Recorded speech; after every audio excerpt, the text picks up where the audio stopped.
One of the interesting things about doing a climate change experiment is it makes you watch the weather even more closely than we normally do. And what's been surprising is just how many extremes we're getting.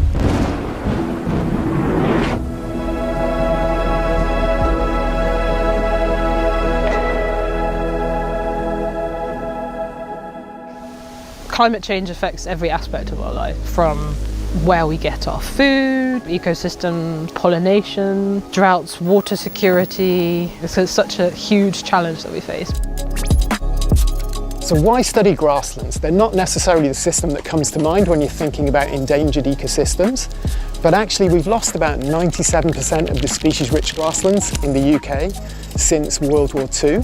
We graze animals on them, we take crops off them and so on. But grasslands actually, like woodlands, forests, they also store a lot of carbon. Not so much above ground, but down in the soil. And actually, if you scaled grasslands up so that the grassland plants were on the same scale as rainforest trees, some of the richest systems in Europe would rival the diversity of those rainforest systems. The Raindrop experiment was set up in 2016, and overall its purpose is to look at the effect of drought on the grassland community. And in our experiment, what we're doing is we're reducing rainfall by 50% and taking that 50% of the rain that we capture and we're adding it back on other plots. And the way that we're doing that is with these rain shelters. The shelters have these sort of gutters in place, which are kind of V-shaped, so they intercept some of the rainfall, and then it goes into these buckets where it's collected and then redistributed to the irrigated plots, which receive 50% more rainfall. So it's looking to see, is there a difference in the plant community directly underneath these plots? In total, what we have are sort of control plots that are just experiencing ambient conditions. They're sort of tracking climate change as it happens. And then we're sort of trying to go into the future and see with the drought treatment what might happen if droughts become more frequent and more intense.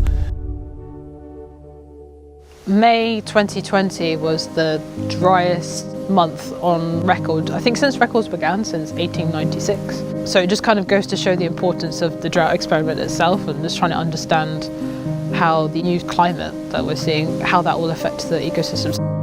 We've had some really extreme dry periods, and that poses us difficulties because we can only apply what comes in. There's no rain, so 50% of nothing is nothing. It's early days still in many ways. One thing is we're finding that the drought is having an effect on the ecosystem here. Individuals that I marked last year have moved a bit, so plants have this ability to move very slowly, so not like animals, but the ones in the drought experiment seem to be kind of crawling their way outside the drought. They're going to where the conditions are nicer, and in the irrigated plots they seem to be going more to where the conditions are much nicer, where there's a lot more rain and away from the edges. So that's kind of cool. Actually, for me, I think the most interesting results will be not just what we see here at this one site in Oxford, but will really come from combining all the data together into the global database, because then we'll really be able to build up a global picture of the impacts of drought.